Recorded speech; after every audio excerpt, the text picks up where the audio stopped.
Il faut toujours se rappeler qu'une personne éloquente, c'est une personne qui réfléchit de manière un peu complexe. Et c'est avec les mots que l'on réfléchit. Plus on a de mots, plus on sait nuancer, plus on sait articuler une pensée rigoureuse et plus on s'éloigne du simplisme. Vraiment le secret pour celles et ceux qui veulent se lancer dans l'entrepreneuriat, cherchez ce que vous aimez faire. Donc, investissez-vous dans ce que vous aimez faire, dans ce que vous pouvez faire, même si on vous réveille à 3 heures du matin avec une joie incroyable. Dans l'entrepreneuriat, mon premier conseil, c'est de la consistance. C'est l'échec. Sans l'échec, vous ne pourrez pas trouver votre voie. Il faut vivre un échec pour comprendre ce qu'on fait de bien et ce qu'on fait de mal.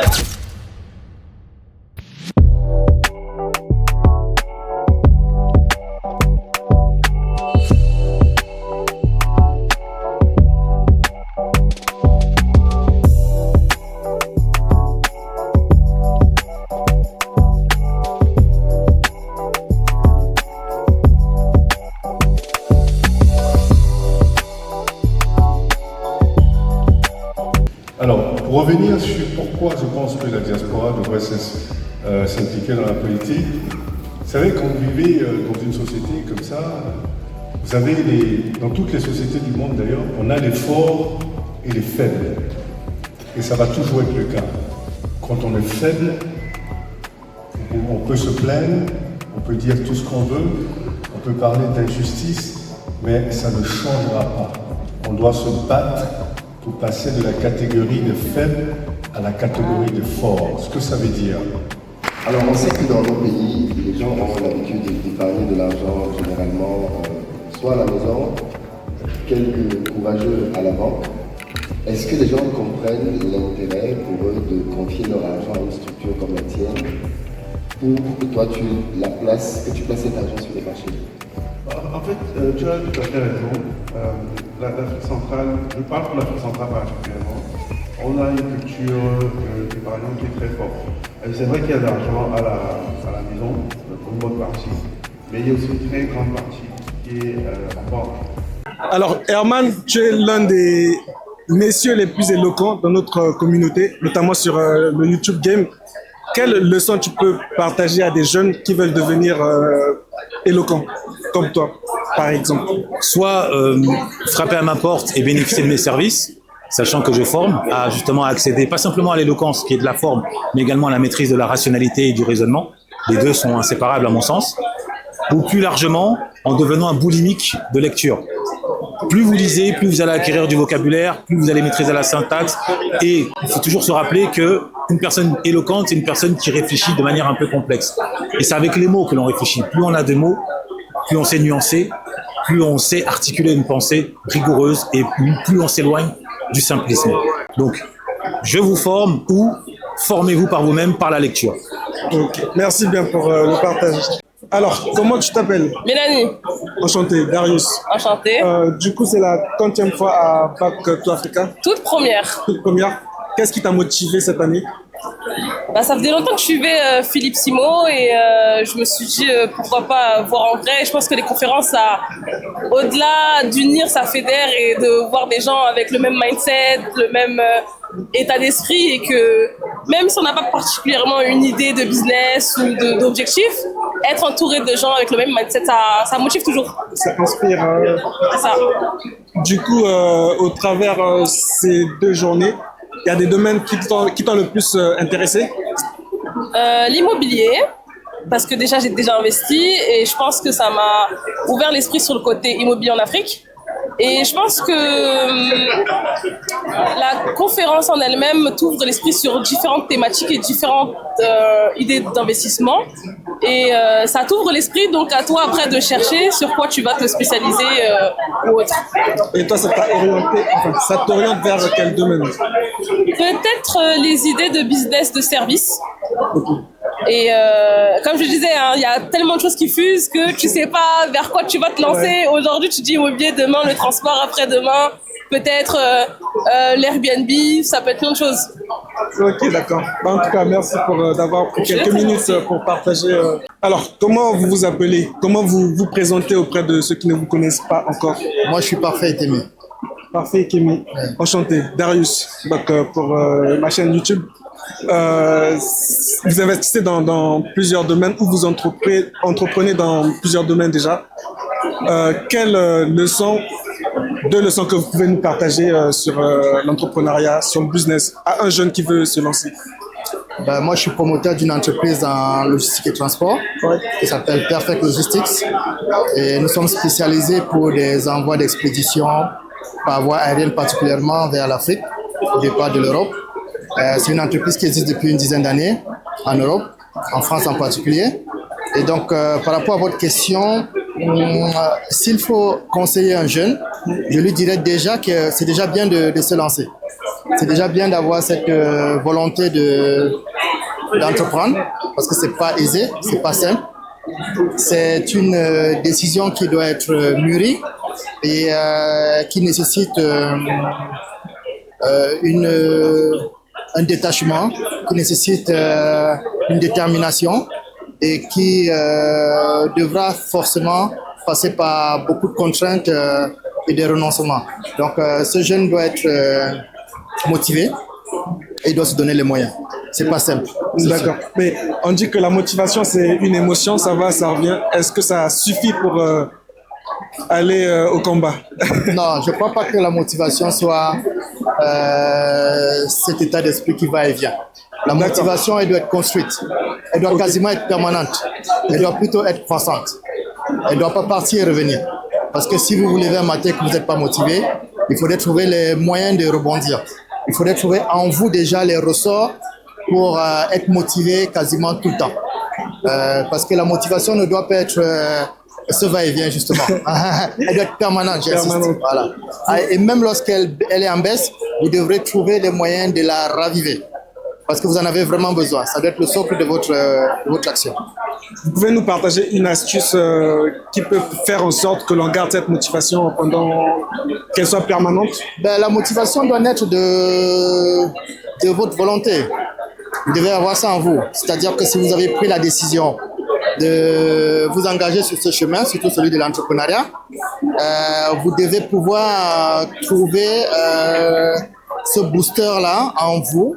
Vous devez avoir en tête les raisons principales qui vous ont conduit depuis le départ à vous dire que vous pouviez vous lancer et ne pas abandonner. Il faudrait absolument être résilient et se dire que ce ne sera pas un chemin facile.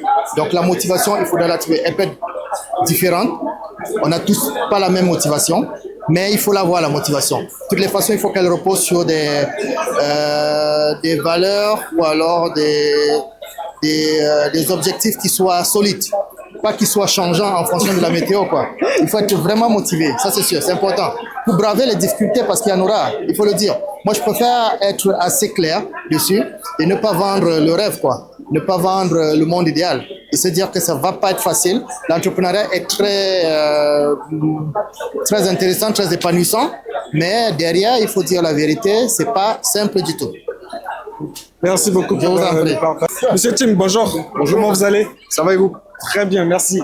Vous êtes l'un des panélistes au forum Back to Africa. Exact. Est-ce que vous pouvez nous partager un conseil business pour un jeune qui veut se lancer?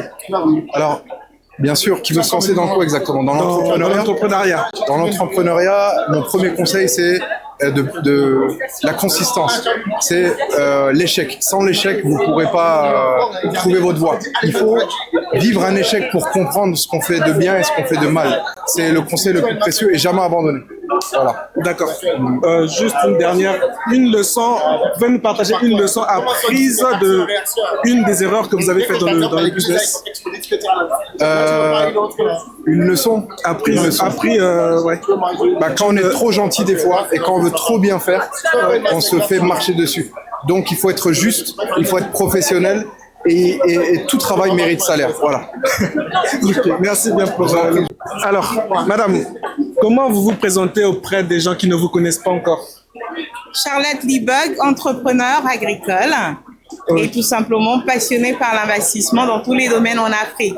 Là, on vient d'avoir une masterclass dédiée à la promotion immobilière et donc je deviens promotrice dans le domaine immobilier en Afrique également. Ok. Est-ce que vous pouvez nous partager une leçon apprise de l'entrepreneuriat, du business que vous faites? Alors, du business que je fais, je dirais tout simplement, après je vais vous amener vers la foi, parce que je dirais tout simplement que la richesse est en nous. Ne cherchez pas à aller vers des secteurs qui ne vous passionnent pas. Parce que l'agriculture, enfin, je veux dire l'entrepreneuriat, pardon, c'est le parcours du combattant.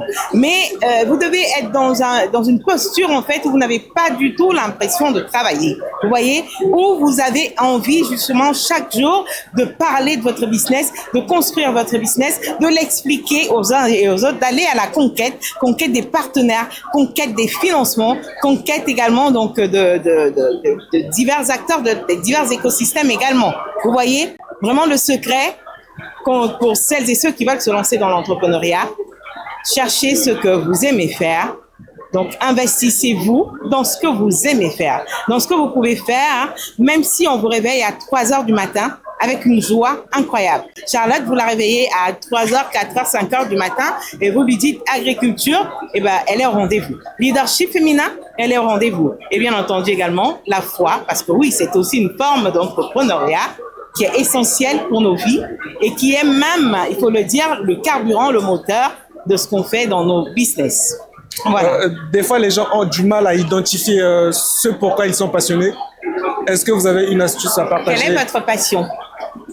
J'en ai quelques-uns, par exemple. L'entrepreneuriat, c'est une passion pour moi. Alors, ce que je peux vous donner également comme, peut-être, il y a les passions, c'est vrai, mais ce que je pourrais également vous donner comme astuce, c'est tout simplement de faire de vos expériences de vie des business. Je vais vous raconter ma petite expérience, par exemple, avec l'agriculture. Je suis j'obtiens mon diplôme donc de 3e cycle en e-business. Nous sommes en 2001. J'intègre un éditeur de logiciels, mais vraiment très prestigieux encore aujourd'hui, et je suis en poste en qualité de chef de projet junior à la tête d'une équipe de près de 7 personnes, à 27 ans. Mais je savais que ma vocation n'était pas du tout, en fait, donc d'être salarié. Ça, je le savais depuis toute petite. Et dans l'équipe, il y avait un collègue qui avait un train de vie, bien entendu, plus élevé que les autres et qui, donc, va me révéler que ses revenus émanent, en fait, de l'agriculture. Vous voyez? Et c'est par curiosité que je commence à m'intéresser au secteur. Je vais au Cameroun et moi, à l'époque, en agriculture, je l'entendais en mode production. Ce que plus de 95% des acteurs de l'écosystème font encore comme erreur. L'agriculture, ce n'est pas la production. La production est tout simplement un pôle de l'activité agricole et agroalimentaire. Voilà. Donc, il m'a fallu quand même environ 5 ans pour découvrir que j'étais face à un marché colossal et largement méconnu et inexploité par les Africains eux-mêmes. On parle quand même de plus de 1000 milliards de dollars, donc à l'horizon 2030, c'est-à-dire dans moins de 5 ans environ. Donc il y a de la place pour tout le monde. Mais il faut savoir ce que c'est que cette agriculture. Donc vous voyez que là, on est parti d'un besoin, d'une information, vous voyez, qui s'est transformée aujourd'hui en passion. Je suis passée donc d'une Africaine qui ne connaissait rien au secteur agricole et agroalimentaire à l'experte, à l'une des plus grandes expertes aujourd'hui en matière d'investissement agricole en Afrique.